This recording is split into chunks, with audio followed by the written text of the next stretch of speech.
Komishanka doorashooyinka Somaliland ayaa ku dhawaaqay natiijada hordhaca ee gobolka Buuhoodle gaar ahaan golaha deegaanka taas oo tiradoodu dhammayd 11 kursi isla markaana ay ku loolamayeen murashaxiinta ka tartamaya saddexda xisbi ee kulmiye ucud iyo wadani. Gudoomiyaha komishanka doorashooyinka u qaabilsan gobolka Buuhoodle Cali Dhimbil ayaa arintaasi faahfaahiyay waxaanu shaaca ka qaaday sida ay ugu kala guuleysteen xisbiyada qaranku murashaxiinta ugu loolamaysay golaha deegaanka degmada Buuhoodle. anigoo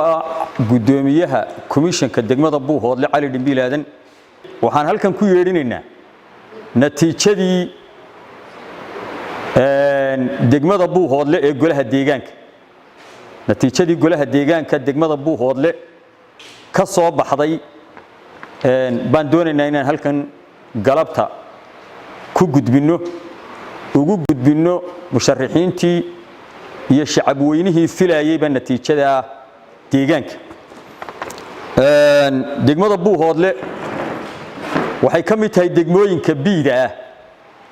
ayay ka mid tahay ee doorashooyinka 11 kursi baa yaalay degmada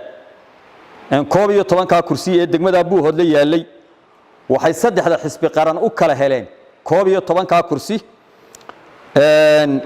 laba kursi waxa helay xisbiga ucid 4 kursina waxa helay xisbiga kulmiye 5 kursina waxa helay xisbiga wadani 11 kursi sidaas ay xisbiyada qaranku u kala heleen codadkii degmada Buuhoodle ee deegaanka sida ay u kala heleen xisbiyada qaranku xisbiga ucid wadarta codadka guud ee uu helay waxa weeye 1477 cod buu ka helay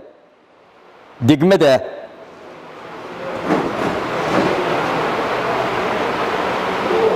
haddii aan kala qaado wadarta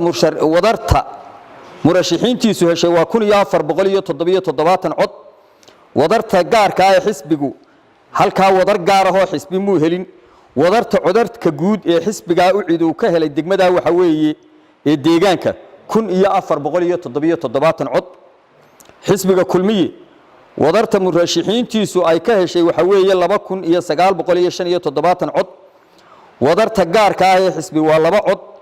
wadarta codadka guud ee xisbiga kulmiye deegaanka Buuhoodle deegaan ahaan ka helay waa 2917 cod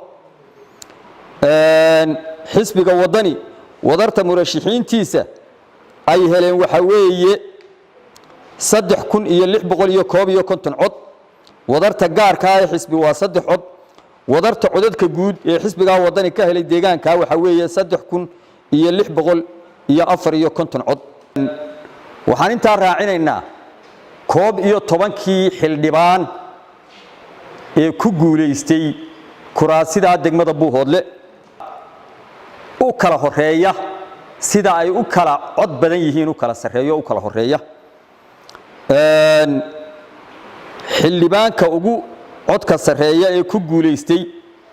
11 ka kursi kursiga koobaad waxa weeye Mustafa Cabdillaahi Ayaanle Xasan oo keenay 805 cod xildhibaan Cabdinaasir Maxamuud Sulub oo isaguna keenay 690 cod xubinta saddexaad ee ku xigta oo iyaduna xisbiga wadani ka soo baxday waxa weeye Iid Cabdi Jaamac Yuusuf saddexda xildhibaan ee 1 iyo 2 iyo 3 galay waxay ka soo baxeen xisbiga wadani waxa lambarka afraad isaguna ku jira Axmed Yuusuf Maxamed Oogle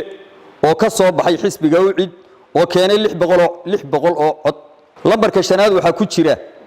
Idris xildhibaan Idris Muuse Aadan Ducaale oo xisbiga kulmiye ka soo baxay oo keenay 581 cod lambarka lixaad waxa ku jira oo xisbiga kulmiye ka soo baxay gabadha la yiraahdo Khadiija Axmed Aadan Cali 552 bay keentay waxa lambarka toddobaad ku jira xildhibaan Jaamac Cabdillaahi Mire Cabdi oo ka soo baxay xisbiga ucid oo keenay 517 waxa ku jira lambarka sideedaad Cabdirasaaq Cali Geelle Jaamac oo xisbiga wadani ka soo baxay 445 cod buu keenay waxa isaguna lambarka ku xiga ku jira cabdinuur axmed jaamac cilmi oo keenay 392 waxaa lambarka ku xiga ku jira oo isaguna codkiisu yahay 305 farxaan ciise maxamuud nuur oo xisbiga wadani ka soo baxay waxa ugu dambeeya oo xubintii 11aad ah cabdilaahi jaamac cabdi cali oo xisbiga kulmiye ka soo baxay 11ka xildhibaan baa degmada Buuhoodle xildhibaanada iminka ka soo baxay ah ee ku guuleystay gobolka Buuhoodle ayaa ka mid ah gobolada darajadoodu ay tahay B waxaana kuraasta lagu loolamayay golaha deegaanka ay gaadhaysay 11 kursi. Cabdiraxmaan Tirika, telefishinka Horyaal, Burco.